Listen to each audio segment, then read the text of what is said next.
My name is Nikki Piscaviges, and this is my final project for Math142.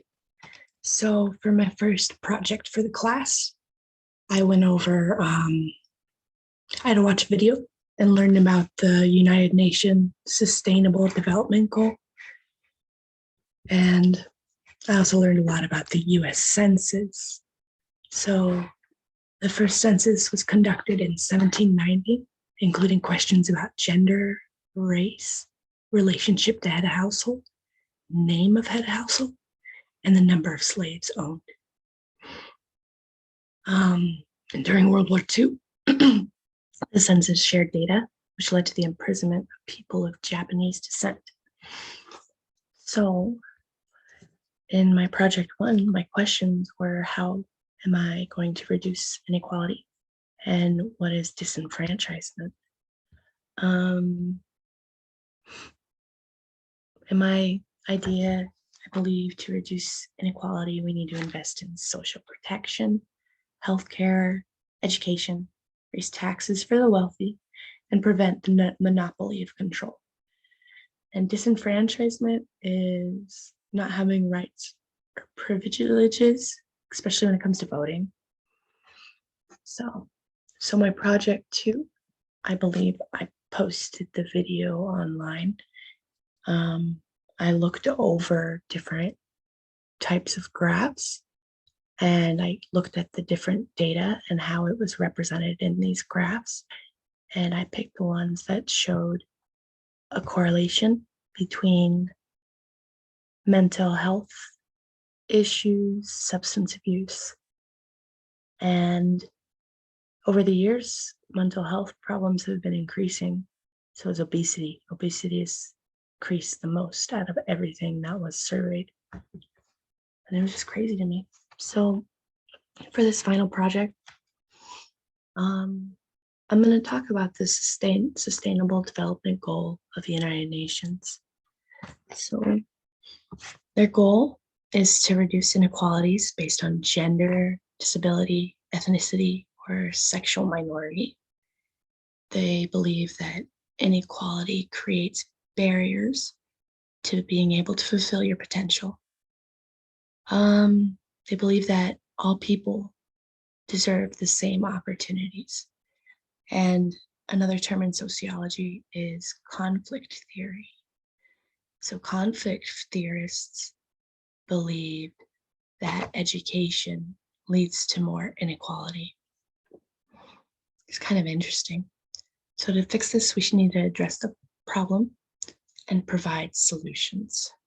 Maybe allocate more funds to mental health services, increase education, and give the same opportunities to everyone. What their type of skin color is, or how they feel about another. So how can I use math to reduce inequality? We can study different types of graphs and collect data. A good way to do this is to conduct quantitative research and calculate the years to the trend lines. Then we can add different components, like we'll add healthcare or more mental health services, and see if that changes the amount of increase or decrease based on the new components being added in. So an example of this is, I did a little bit of research on Nigerian girls in school. So most of them do not get past the second grade. And even more, they drop out before the sixth grade because of the menstruation cycle.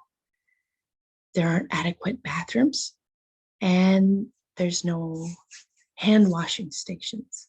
So these barriers to education leave a lot of girls stranded at home.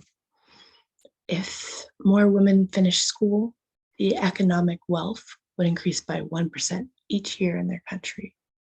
So I think the way to fix that is allocate more money to educating teachers, build bathrooms, wells, of course, and of course, eliminate school fees in poor countries.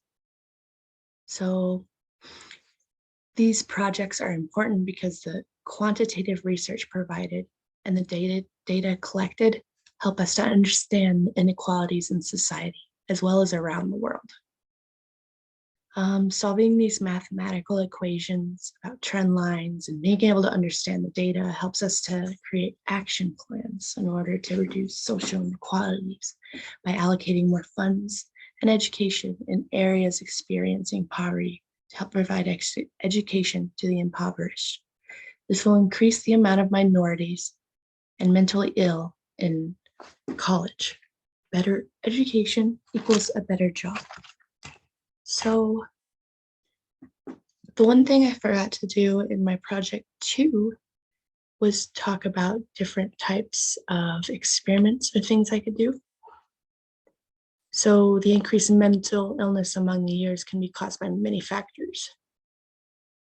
One idea is I can test a sample and use qualitative research by conducting an experiment.